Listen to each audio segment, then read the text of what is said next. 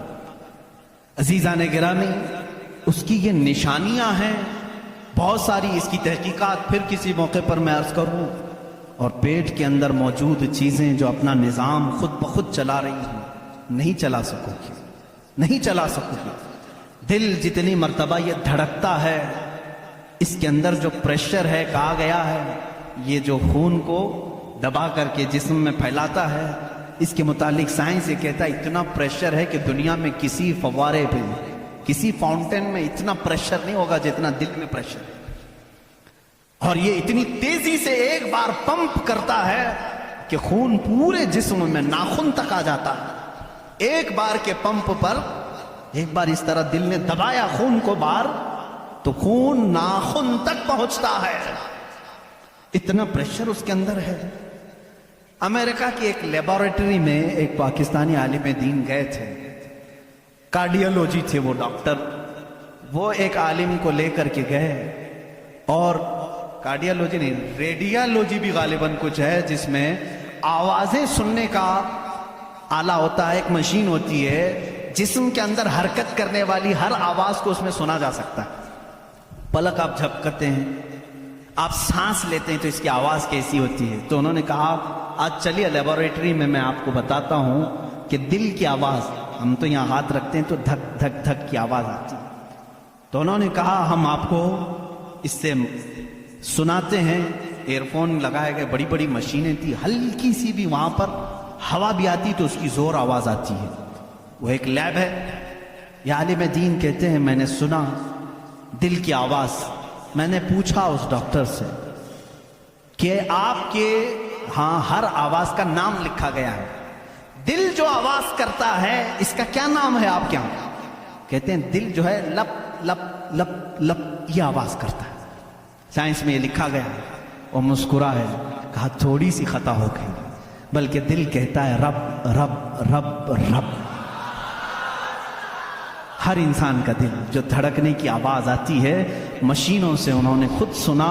ہاں ہو سکتا ہے کچھ توتلے لوگ ہوتے ہیں را کو لا کہہ جاتے ہیں، ہو سکتا ہے تمہیں لپ لپ لپ سنائی دیا ہو، مگر میرا ایمان یہ کہتا ہے ہر دل رب رب رب ہی کہتا ہے. جو اس کو دھڑکن دیا ہے اگر وہ دل اسے یاد نہ کرے. عزیزان گرامی، کائنات کی بہت ساری چیزیں اس کی نشانیاں ہیں. سمندروں میں اس کی نشانیاں ہیں. آپ کو معلوم ہے سمندروں کا علم البحر جن کو معلوم ہے، جو غوطے لگاتے ہیں وہ کہتے ہیں زمین پر جتنی مخلوقات ہے اس کے 10 گنا زیادہ مخلوقات سمندروں میں موجود ہیں. سمندروں میں یہاں جتنے کیڑے دیکھ رہے ہو، کتنے مکوڑے دیکھ رہے ہو، یہاں جتنے قسم کی مخلوقات آپ دیکھ رہے ہیں اس کے 10 گنا زیادہ مخلوقات سمندروں کے اندر. کون ہے جو ان کے رزق کا انتظام کرتا ہے؟ کون ہے ان کی پرورش پر؟ سمندروں کا علم الگ ہے. کہتے ہیں ہم اندر جاتے ہیں تو اس کے اندر اتنی چیزیں کہ ہر بار نئی چیزیں دکھتی ہیں. اور انہوں نے کہا کہ کئی لاکھ قسم کی مچھلیاں گن لی گئیں، لیکن ہر بار غوطہ لگاتے ہیں تو پھر نئے رنگ کی مچھلی نظر آتی ہے. ان کو رنگ دیتا کون ہے اس کے اندر؟ عزیزان گرامی، سمندروں کے علم میں لوگوں نے کہا اس کی گہرائیوں میں کیا کیا موجود ہے. کچھ باتیں تو عقل تسلیم کرتی ہیں، جیسے آپ کو میں نے کہا سمندر میں مچھلیاں ہیں، اندر پیڑ پودے بھی ہیں، آپ سب تسلیم کریں گے، ہوتے ہوں گے. مخلوقات ہیں، ہاں ہوتے ہوں گے، سب ہوتے ہوں گے. لیکن ایک قرآن کے فرامین تفاسیر میں یہ کہا گیا ہے سمندر کے اندر آگ بھی ہے. آپ کہاں سے تسلیم کرو گے؟ سمندر کے اندر آگ ہے، کیسے تسلیم کرو گے؟ ظاہر سی بات ہے تم انکار کرو گے. پانی اور آگ ہو ہی نہیں سکتا، اور وہ بھی پانی ہلکا پھلکا پانی نہیں، سمندر کا جوشیلا پانی. اور یہاں پر اسلام میں یہ باتیں کہی گئی ہیں کہ سمندر کے اندر آگ ہے. لیکن یہ دنیا کو اس وقت نظر آ گیا جب سونامی آئی تھی. انڈونیشیا میں جو ساحل پر سونامی کی لہریں جنہوں نے دیکھی، جس کی رفتار 2000 کلومیٹر پر آر تھی، 2000 کلومیٹر پر آر کی رفتار سے وہ پانی چل رہا تھا، اور اس کی ہائٹ جو موجوں کی وہ 200 فٹ اونچی تھی. 200 فٹ اونچی لہریں 1000 کلومیٹر پر آر کی رفتار سے جب جا رہی تھی تو مشاہدہ کرنے والوں نے کہا جب وہ لہریں چلتی تھی تو پیچھے آگ کے شعلے نکلتے تھے، سمندر میں آگ کے شعلے نکلتے تھے. آج سائنس اس بات کو تسلیم کر چکا ہے سمندر میں کئی ایسے پہاڑ ہیں جو آتش فشاں ہیں، جن کو وولکینو کہا جاتا ہے. آگ اگلنے والے پہاڑ ہیں، آگ اگلنے والے پہاڑ ہیں. وہ کئی مہینوں میں اور سالوں میں اپنے اندر موجود آگ کو باہر اگلتے ہیں تو سمندر میں طغیانی آ جاتی ہے، سمندر کے اندر موجوں کی بھنور آ جاتی ہے. یہ تمام چیزیں آج سائنس کہہ رہا ہے، میرا مولا قرآن میں اس چیز کو بیان فرما رہا ہے. جبکہ پھر میں آپ کو بتا رہا ہوں قرآن اس ماحول میں اترا جب سائنس نہیں تھا، اور اس رسول پر اترا جو سمندروں کا سفر نہیں کیا تھا.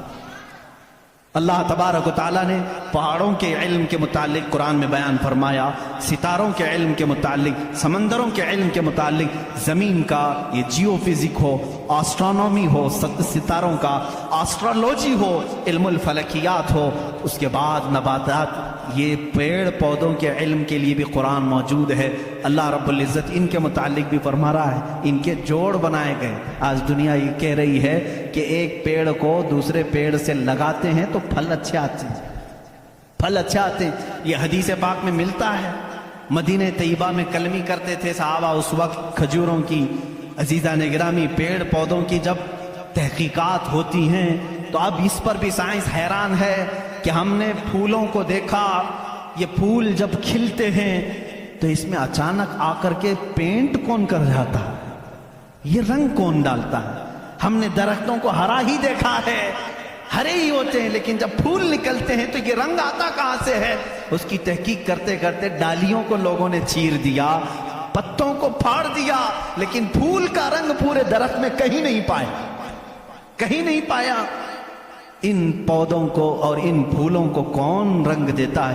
بلکہ حد تو یہ ہے میرے عزیزو، اس کی سب سے بڑی چیز یہ نشانیوں میں سے یہ بھی ہے کہ پیڑ پودوں کو تم لہلہاتے ہوئے آج دیکھتے ہو، ان کی پیدائش پر کیا تم نے غور و فکر نہیں کیا؟ یہ کیسے پیدا ہوتے ہیں، کیسے نکلتے ہیں؟ اللہ اکبر. ان کو تم نے زمین کے اندر بو دیا تھا، مٹی ڈال دی تھی اور اس پر پانی ڈال کر برابر کر دیا تھا، لیول کر دیا تھا، اور اچانک دوسرے دن تیسرے دن جا کر دیکھتے ہو وہ زمین کا سینہ چیر کر باہر آیا ہوا ہے. اتنا ہی نہیں، وہ چھوٹا سا کومپل نکلا ہوا پودا باہر آتا ہے. اب وہ کتنی چیزوں کو فیس کرتا ہے، ہواؤں کا بھی مقابلہ کر رہا ہے، طوفان بھی آ رہے ہیں، لیکن وہ پودا وہیں لگا ہی لگا ہے. چھوٹے پودے کو بڑی سے بڑے طوفان ہلا کے نہیں کر سکے. کون ہے وہ ہلکے پودے کی حفاظت کر رہا ہے. بڑی بڑی ہواؤں سے وہ بڑی بڑی طاقتوں کو اڑا لے جانے والی ہوائیں آتی ہیں، لیکن ہلکے پودے کی حفاظت ہو رہی ہوتی ہے. وہ فصلیں لانے تک کون ہے ان کی حفاظت کرتا ہے. قرآن میں 20ویں پارے کی شروع کی آیتیں پڑھو گے آپ کا یقین تازہ ہو جائے گا. امن خلق السماوات والارض وانزل لكم من السماء ماء فانبتنا به حدائق ذات بهجا ما لكم ان تنبتوا شجرها اإله مع الله. کیا اللہ کے سوا کوئی ہے؟ اللہ فرماتا ہے کون ہے جس نے زمین کو تمہارے لیے قرار بنایا؟ کون ہے جو زمین کو پھاڑ کر کے اس میں نہریں بنایا؟ کون ہے جو تمہارے لیے آسمانوں کو چھت بنایا؟ کون ہے جو اس میں سے تمہیں رنگ برنگے پودے نکالتا ہے؟ کیا اللہ کے سوا کوئی ہے؟ اِلَٰهٌ مَّعَ اللَّهِ، اس طرح کی 5 آیتیں جس میں سوال ہے اِلَٰهٌ مَّعَ اللَّهِ، کیا اللہ کے سوا کوئی ہے؟ اب میرے عزیزو، میں نے آسمانوں کی بات کی، زمینوں کی بات کی، گیلیکسی کی بات کی، پیڑ پودوں کی بات کی، سمندروں کی بات کی، بلکہ میں نے تمہارے ذات کی بھی بات کی۔ تمہارے جسم میں موجود ہر عضو، ہر پارٹ اللہ کی نشانی ہے، اللہ کی نشانی ہے۔ تم میں سے کوئی بھی ایک عضو دوسرا ڈپلیکیٹ بنا نہیں سکتا، بنے گا تو صاف نظر بھی آئے گا۔ آنکھ چاہے تو بکرے کی لگا لو لیکن دکھائی کچھ بھی نہیں دے گا۔ اس آنکھ کے اندر جو چیز موجود ہے وہ دوسرا اس کی کاپی کر نہیں سکتا۔ روبوٹ تو بہت بنا لیے لیکن جینے والا، فیلنگ رکھنے والا انسان دوسرا تخلیق نہیں کیا جا سکا، بلکہ وہ قرآن میں اللہ چیلنج کر رہا ہے۔ تم تو انسانوں کے ابھی یہ کہہ رہے ہیں کہ جنین بنائے جا رہے ہیں، یعنی ہم ڈپلیکیٹ انسان بنانے کی کوشش کر رہے ہیں، یہودی اس پر ریسرچ کر رہے ہیں، لیکن مولا تو فرما رہا ہے کہ یہ ایک مکھی بھی بنا نہیں سکیں گے۔ 17ویں پارے کا آخری صفحہ ہے جس میں رب تبارک و تعالیٰ فرماتا ہے کہ لن یخلقوا ذبابا ولو اجتمعوا لہ، یہ سارے کے سارے مل کر کے ایک مکھی نہیں بنا سکیں گے۔ ضعف الطالب والمطلوب، یہ کتنے ہی کمزور قسم کے لوگ ہیں جو دوسری تخلیق کی بات کر رہے ہیں۔ اسی لیے میرے عزیز ہو، جب کوئی بنا نہیں سکتا، اسی لیے اسلام نے کہا اپنے ہاتھوں سے بھی کوئی جسم نہ بناؤ، اس لیے کہ تم خدا بننے کی کوشش کر رہے ہو۔ بنانا کسی کے جسم کو صرف کام ہے، اللہ کا کام ہے۔ اپنے ہاتھوں سے کوئی چیز تعمیر، یعنی شکل و صورت والی کوئی بھی چیز نہ بناؤ جو اللہ کی تخلیق ہے۔ ایسی چیزیں جس میں جان ہے، جو چلتی پھرتی ہیں، ان چیزوں کو بنانے کے لیے منع اسلام نے اسی لیے کیا کہ تم قدرت کی تشبیہ چاہتے ہو، اللہ رب العزت کی برابری کرنا چاہتے ہو، تم سے یہ ممکن بھی نہیں ہو سکے گا۔ دیکھتے ہو آج ہمارے ہاں ناٹک ہے، ہمارے ہاں لوگوں کا انت وشواس ہم دیکھ رہے ہیں۔ بے وقوفی کی حد ہو گئی، حد ہو گئی آج بھی کہ لوگ اپنے ہاتھوں سے جس کو بنائے۔ میں آپ کو بناؤں، خدا کون ہے، تمہارا یقین کیا ہونا چاہیے اور دنیا کیا چاہتی ہے، میں سب کو کھلے عام میسج دے رہا ہوں، سب کے لیے۔ کچھ لوگ یہ سمجھتے ہیں ہم کو خدا بنانا پڑے گا، پیسے لانا پڑے گا، بنا نہیں سکتے تو مارکیٹ میں جانا پڑے گا، لال پیلا کالا نیلا خدا خرید کر کے لانا پڑے گا، اور اس کے ہاتھ بھی ہوں گے، 4 ہوں گے کہ 5 ہوں گے کہ 6 ہوں گے، ایسے ہاتھوں والا ہم کو لانا پڑے گا۔ کیسے؟ ارے وہ خدا چل کے بھی نہیں آئے گا، اس کو اٹھا کر کے لانا پڑے گا، بیٹھے گا خود نہیں بٹھانا پڑے گا، سوئے گا خود نہیں سلانا پڑے گا، اور اٹھے گا بھی خود نہیں اٹھانا پڑے گا، اور اسے وہ ڈوبے گا بھی خود نہیں ڈبانا پڑے گا، ٹوٹے گا بھی خود نہیں توڑنا پڑے گا، کھائے گا کچھ نہیں اسے زبردستی کھلانا پڑے گا، لوگوں کو دکھانے کے لیے۔ لوگوں نے اگر اپنے دماغ سے اس کو خدا سمجھا ہے تو میں کہتا ہوں مسلمان کا عقیدہ یہ ہے، میں مجبور ہوں، میں اگر نہیں سو سکتا تو وہ سلاتا ہے، میں اگر اٹھ نہیں سکتا تو وہ اٹھاتا ہے، میں خدا کو اٹھاتا نہیں، میں خدا کو بٹھاتا نہیں، بلکہ میرا عقیدہ یہ ہے خدا مجھے بٹھاتا ہے، خدا مجھے چلاتا ہے، خدا مجھے سلاتا ہے، خدا مجھے کھلاتا ہے، خدا مجھے پلاتا ہے، جب مجھے بھوک لگے تو وہ کھلاتا ہے، جب میں ننگا ہوں تو وہ پہناتا ہے، جب میری جان چلی جائے تو وہ میرا حساب کرتا ہے۔ ہم اس خدا کی تسلیم، اس خدا کا عقیدہ رکھتے ہیں کہ ہم محتاج ہیں، وہ مالک و مختار ہے۔ عقیدہ یہ ہو، عقیدہ یہ ہو، اپنے ہاتھوں سے بنائی ہوئی چیز کو، ارے تمہیں تو فخر کرنا چاہیے، اے آج تو خدا بنا بیٹھا ہے، اس کو فخر سے دیکھو، کہو ارے تو کیا خدا ہے، میں ہی تو بنایا ہوں تجھے۔ کبھی بنانے والا یہ کہہ سکتا ہے نا؟ اور کوئی آ کر کے، سارے لوگ عبادت کر رہے ہوں، کوئی آ کر کے سامنے کہہ دیا سارے بھکتوں کے پاس کہ تم اس کو خدا کہہ رہے ہو، میں تو لاتوں سے گوندھ کے بنایا تھا اس کو، میں تو اپنے ہاتھوں سے اس کو بنایا، تو عزت کیا رہے گی؟ اسی لیے آپ نے دیکھا اسلام کا عقیدہ وحدانیت یہ ہے، عقیدہ خدا یہ ہے کہ ہم نے آج تک کروڑوں مسجدیں ہیں، کبھی ہم نے خدا کی جسم تو دور کی بات ہے، کوئی شکل اور تصویر بھی مسجدوں میں نہیں رکھی۔ کیوں؟ اس لیے کہ اگر تصویر لگے گی کہیں خدا کی تو ہم اس کو خدا تسلیم ہی نہیں کرتے، کیونکہ خدا وہ ہے جو کسی کی آنکھ میں آ نہیں سکتا، اور اگر کسی کی آنکھ میں آ گیا تو وہ خدا ہو نہیں سکتا۔ جو آنکھ میں آ گیا وہ خدا ہو نہیں سکتا۔ صرف اور صرف دنیا میں اسلام وہ ہے جو بغیر دیکھے اس کی بارگاہ میں جھک جاتا ہے۔ دنیا سامنے دیکھ کر کے جھکتی ہے اور مومن بغیر دیکھے اس کے سامنے جھکتا ہے۔ یہی تمہاری سب سے بڑی صفت ہے ایمان والو، جو قرآن کہتا ہے یؤمنون بالغیب، یہ وہ بندے ہیں جو غیب پر ایمان لاتے ہیں۔ اب یہاں آخری بات میں کرنے آتا ہوں، میرا وقت طویل ہو گیا۔ اے مولا تیری نشانیاں بہت ہیں، آسمان تو نے بنایا، زمین تو نے بنایا، ستارے تیرے ہیں، سمندروں کا علم تو نے انسانوں کو دیا، سب کچھ تو نے بنایا، لیکن میرا عقیدہ، میرا وجدان یہ کہتا ہے ایک کائنات میں سب سے بڑی اگر کوئی نشانی ہے تو وہ محمد رسول اللہ کی ذات ہے۔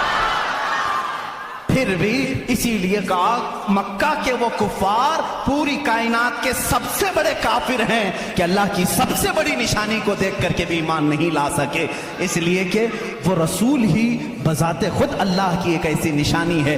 چہرہ والضحیٰ ہے، زلفیں واللیل ہے، اور دست مبارکہ اور گلے کا نرم و نازک انداز یہ ہے کہ انسان دیکھ کر کے حیرت میں رہ جاتا تھا۔ مصطفیٰ کریم صلی اللہ علیہ وسلم کی ذات پر جب میں گفتگو کروں گا انشاءاللہ یہ بتاؤں گا میرے عزیزوں کہ کائنات میں سب سے بڑی نشانی میرے نبی کی ذات ہے، میرے آقا کی ذات ہے۔ اور یہ بھی آپ کو تسلیم کرنا پڑے گا، آج ہم جو جھک رہے ہیں مسجدوں میں بغیر خدا کو دیکھے ہوئے، کس نے بتایا کہ خدا ہے؟ اگر وہ محمد نہ ہوتے تو ہم کو خدا کا ادراک بھی نہ ہوتا۔ اسی لیے ہم کہتے ہیں میں مانتا ہوں اے عقل والو میرا محمد خدا نہیں ہے، مگر دلوں میں یہ نقش کر لو کہ وہ خدا سے جدا نہیں ہے۔